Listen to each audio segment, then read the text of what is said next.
This is why I want to build off of this. This is why I'm skeptical that Joe had bad intentions going into this, because all he has to do is read on in the same paragraph. Right. And it says, but it forbids that exaggerated liberty which cares not for the good of the family. It forbids that in this body which is the family, the heart be separated from the head to the great detriment of the whole body and the proximate danger of ruin. For if man is the head, the woman is the heart. And as he occupies the chief place in ruling, so she may and ought to claim for herself the chief place in love. Right. This is clearly rebuking his own argument. He specifically took one paragraph, or he took one sentence, one group of sentences from paragraph 27 without finishing paragraph 27.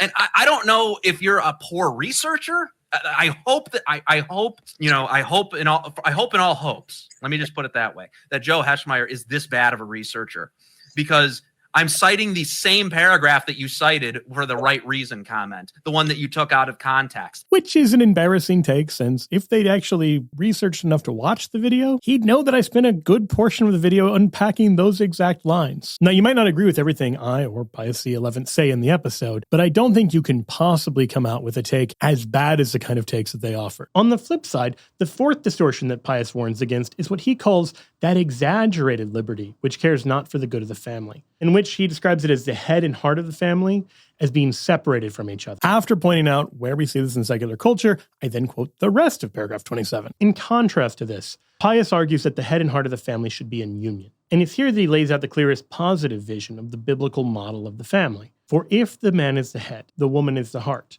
And as he occupies the chief place in ruling, so she may and ought to claim for herself the chief place in love. In fact, I'm pretty sure I quoted the entirety of both paragraphs 27 and 28 of Casti Connubii, including the parts Tim and Joe happen to exclude, like it's sometimes being necessary for the wife to take the husband's place in directing the family. And using Ender's two options, I want to chalk this up to their incredible intellectual sloppiness rather than malice. But people in the comments were pointing out in real time that they were not honestly representing my argument, and that I actually quoted the exact lines they were claiming I omitted. Either way, that's the level of quality of Tim and Joe's critique. They don't even get the basics of my argument right. They literally spend more than 40 minutes live streaming 26 seconds of the video taken out of context.